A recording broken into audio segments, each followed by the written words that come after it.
और रहीम नाज़रीन अस्सलाम वालेकुम। मैं हूं इमरान वसीम। नाज़रीन, अगले कोई 24 घंटों में बानी तहरीक इंसाफ इमरान ख़ान की एक अहम मुलाकात होने जा रही है और इस मुलाकात के नतीजे में बड़ी तब्दीली का इम्कान ज़ाहिर किया जा रहा है। अच्छा, ये तो एक इम्कानी ख़बर होगी कि इमरान ख़ान साहब की मुलाकात के नतीजे में कोई सूरत हाल, कोई तब्दीली वाला फ़ैसला हो सकता है, लेकिन इमरान ख़ान साहब ने विद इन द पार्टी तब्दीलियों का फ़ैसला किया था, लेकिन उस फ़ैसले पे बानी पीटीआई को फ़र्दर क्या मशवरा दिया गया, ये डिटेल भी आपके साथ हम शेयर करेंगे। लेकिन आज कप्तान की लीगल टीम की हिकमत अमली की वजह से पाकिस्तान तहरीक इंसाफ एक खौफनाक टकराव से या खौफनाक तबाही से बच गई है। ये क्या मामला है, इसकी डिटेल भी आपके साथ हम शेयर करेंगे। और चीफ जस्टिस आमिर फ़ारूक साहब हुकूमत पे क्यों भरम हुए, कुछ दीगर ख़बरें भी हैं और भी हैपनिंग्स हुई हैं, उनकी तफसीलात भी व्लॉग में आपके साथ हम शेयर करने जा रहे हैं। लेकिन प्रोग्राम का आगाज़ करने से पहले आप नाज़रीन से चैनल सब्सक्रिप्शन की दरख्वास्त करेंगे कि जिन दोस्तों की जानिब से अभी तक हमारे चैनल को सब्सक्राइब नहीं किया गया, उनसे दरख्वास्त होगी कि चैनल को सब्सक्राइब कर लें, बेल आइकॉन का बटन प्रेस करें। वीडियो अगर पसंद आए तो इसे लाइक भी करें और शेयर भी करें। तो पहली ख़बर से नाज़रीन गुफ्तगू का आगाज़ करते हैं। उमर अयूब ख़ान कौमी असम्बली के मेंबर जिन्होंने जुडिशल कमीशन से रिज़ाइन कर दिया था, आज उनका इस्तीफ़ा जो है मुतलका फोरम पे रिसीव हुआ है और उमर अयूब की जगह पे बैरिस्टर गौहर को जो है जुडिशल कमीशन के लिए नामज़द कर दिया गया है। अब इसमें जो दूसरी तब्दीली आई है वो ये है कि शिबली फराज साहब ने भी रिज़ाइन कर दिया है जुडिशल कमीशन की नॉमिनेशन से। अब शिबली फराज साहब के इस रेजिग्नेशन के बाद जो फेवरेट नाम चल रहा है वो बैरिस्टर अली ज़फ़र साहब का है, लेकिन कहीं ना कहीं नाम तहरीक इंसाफ के सेनेटर, तहरीक इंसाफ के रहनुमा हामिद खान साहब का भी आ रहा है कि शायद वो भी जुडिशल कमीशन के रुकन बन सकते हैं। लेकिन सवाल ये रहेगा कि 26वीं आईनी तरमीम के ख़िलाफ़ तो हामिद खान साहब तो एक पूरी कंपेन, एक मुहिम चलाने जा रहे थे। वकला तहरीक जो है वो शुरू करने का उन्होंने ऐलान किया था, दावा किया था, गो कि वो वकला तहरीक हमें अभी किसी जगह पे, सड़कों पे तो छोड़ें, वकला के चैम्बर्स में नज़र नहीं आती। तो क्या हामिद खान साहब जुडिशल कमीशन का रुकन बनने की हामी भरेंगे और उस 26वीं आईनी तरमीम के तहत बने जुडिशल कमीशन में जिस आईनी तरमीम की हामिद खान साहब मुखालफत करते रहे? तो देखते हैं अली ज़फ़र साहब का नाम जो है वो सजेस्ट होता है या फिर हामिद खान साहब ये कमीशन का रुकन बनने की हामी जो है वो भरी जाती है। अगर खान साहब ने फ़ैसला कर दिया तो हामिद खान साहब के लिए फिर इनकार करना मुश्किल हो जाएगा, लेकिन उनकी नॉमिनेशन के बाद उनके लिए एक, आप यूँ कह लें कि एक वो एम्बैरेसिंग सूरत हाल जो है पैदा हो जाएगी। इसके अलावा आज इस्लामाबाद हाई कोर्ट में जो तहरीक इंसाफ के एहतजाज के ख़िलाफ़ इस्लामाबाद के ताजरों की तरफ से जो पटिशन दायर हुई थी, उसकी समाअत के दौरान चीफ जस्टिस आमिर फ़ारूक साहब ने हुकूमत की सरज़निश की। चीफ जस्टिस आमिर फ़ारूक साहब ने कहा कि तहरीक इंसाफ से तो मैं पूछूंगा, उनसे तो मैं बाद में पूछूंगा, पहले हुकूमत से क्यों ना पूछूं। आमिर फ़ारूक साहब ने कहा कि मेरा तो ऑर्डर था कि शहर इक़्तिदार में इस्लामाबाद में हुकूमत लॉ एंड ऑर्डर की सूरत हाल को बहाल करे, लेकिन यहाँ पर तो हुकूमत ने पूरा शहर बंद कर दिया और ताजर जो हमारे पास आए थे ऑर्डर लेने के लिए वो ये था कि उनका कारोबार चलता रहे, पूरा शहर बंद कर दिया तो ताजरों का तो कारोबार बंद हो गया, ये तो उल्टा उनका नुकसान हुआ। आमिर फ़ारूक साहब ये कह रहे थे। आमिर फ़ारूक साहब ने कहा कि इस्लामाबाद हाई कोर्ट का जो ऑर्डर था उसको अदालत का नाम ले लेके, इस्लामाबाद हाई कोर्ट का नाम ले लेके वफाकी हुकूमत ने यानी वफाकी वज़ीर दाखिला मोहसिन नकवी साहब ने उसका गलत इस्तेमाल किया और ये कहा जाता रहा कि इस्लामाबाद हाई कोर्ट के ऑर्डर की रोशनी में तहरीक इंसाफ को हम प्रोटेस्ट की इजाज़त नहीं देंगे। आमिर फ़ारूक साहब ने कहा कि तहरीक इंसाफ ने अगर गलत किया तो उसको भी पूछेंगे, लेकिन हुकूमत ने भी गलत किया कि पूरा शहर बंद कर दिया। उन्होंने कहा कि इस्लामाबाद शहर को ऐसे बंद किया गया कि जजेस समेत मैं खुद भी अदालत नहीं पहुंच सका। अब आमिर फ़ारूक साहब के साथ क्या हुआ था? आमिर फ़ारूक साहब उन दिनों वीकेंड्स पे लाहौर चले गए थे। उन्होंने पीर को वापस आना था, लेकिन पूरा पंजाब बंद था, लाहौर से इस्लामाबाद आने का रास्ता बंद था। तो आमिर फ़ारूक साहब भी जो है वो पीर छोड़ें, मंगल छोड़ें, बुध तक भी जो है वो इस्लामाबाद हाई कोर्ट में नहीं पहुंच सके थे। जुमेरात से आके उन्होंने जो है इस्लामाबाद हाई कोर्ट में केसेस की समाअत का आगाज़ किया था, जब रास्तों की जो बंदिशें थीं उनको हटाया गया था। आमिर फ़ारूक साहब ने कहा कि हुकूमत ने अपनी लड़ाई में आम शहरियों, आम जो शहरी थे, हुकूमत की अपनी लड़ाई तो थी, इसमें आम शहरियों का क्या कसूर था। यहाँ पे आमिर फ़ारूक साहब जो बात कर रहे हैं वो ये कर रहे हैं कि हुकूमत को इन प्रोटेस्टर के लिए जगह मुख्तस करनी चाहिए थी।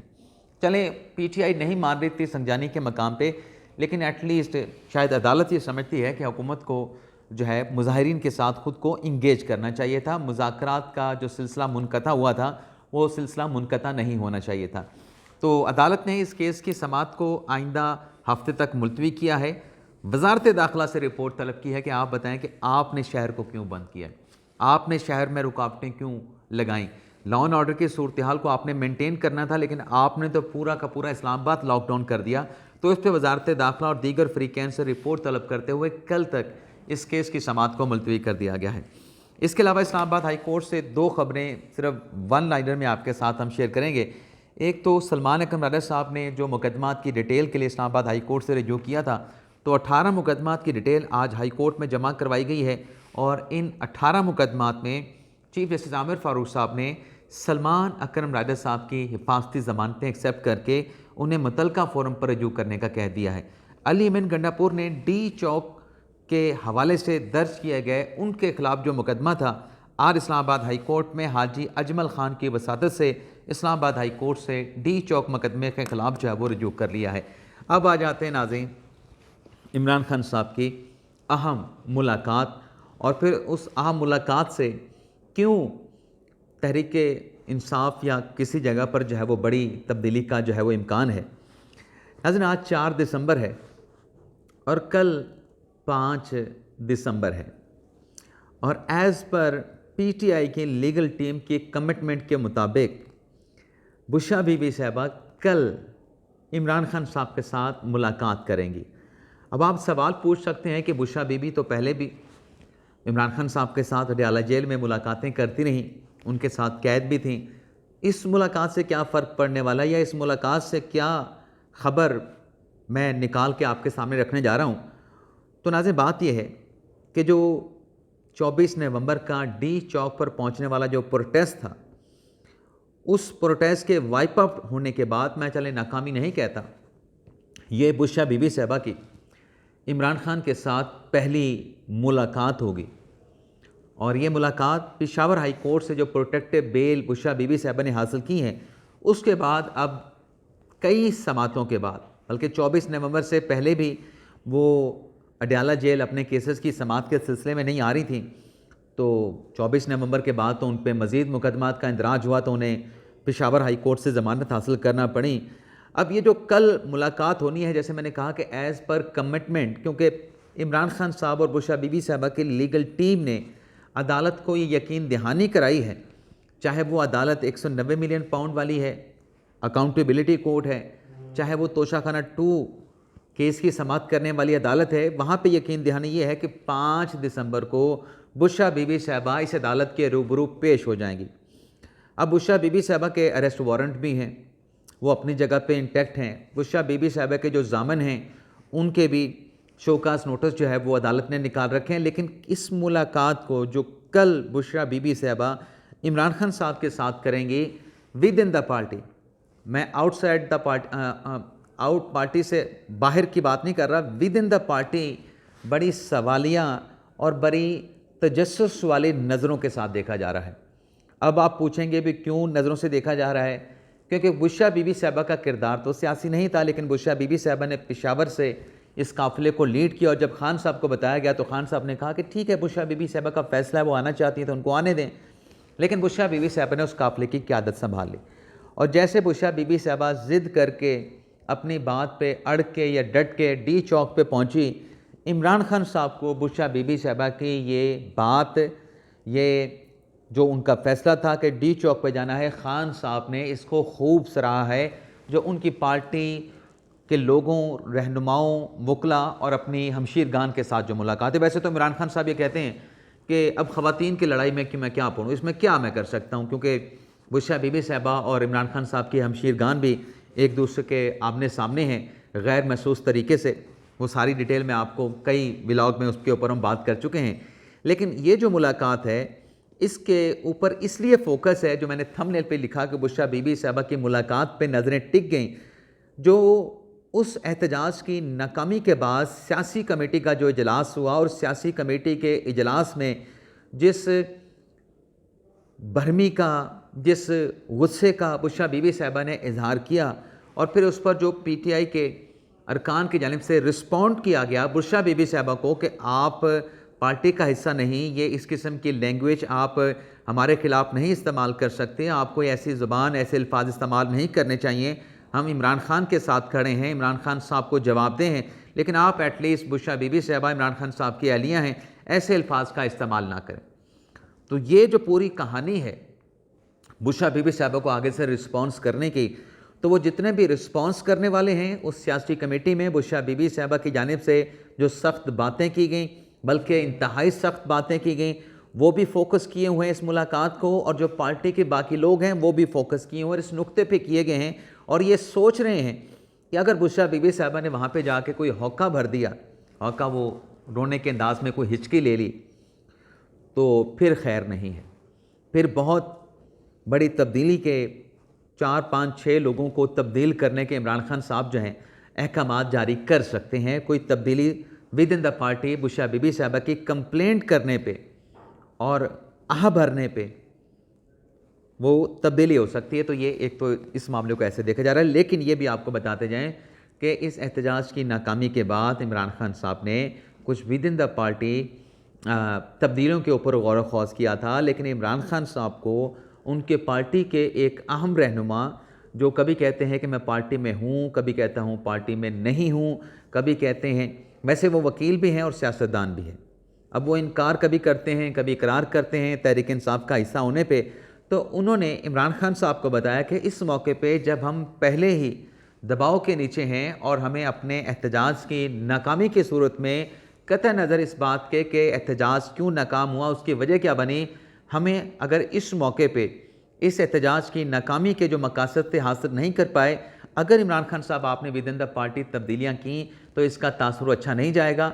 आप 10-15 दिन, 20 दिन, 3 हफ्ते, 4 हफ्ते रुक जाएं, एक एक करके आपने जो भी तब्दीली है आप कर लीजिएगा, फ़िलहाल आप कोई तब्दीली ना करें। तो एक ये खबर होगी। अब कल की मुलाकात बड़ी अहम होगी बुशरा बीबी साहबा की, इमरान खान साहब की, तो देखते हैं कल की मुलाकात से क्या निकलता है।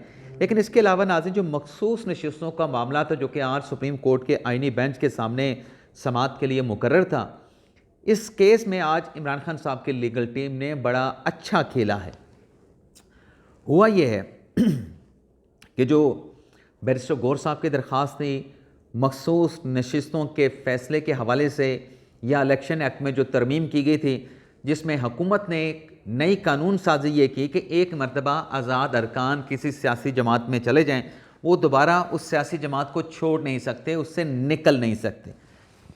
अभी तक ये मामला इलेक्शन कमीशन में पेंडिंग है। इलेक्शन कमीशन से तो अब हम दुआ कर सकते हैं, बल्कि अल्लाह ताला से दुआ करें कि इलेक्शन कमीशन अब मखसूस नशिस्तों का कोई फ़ैसला कर दे।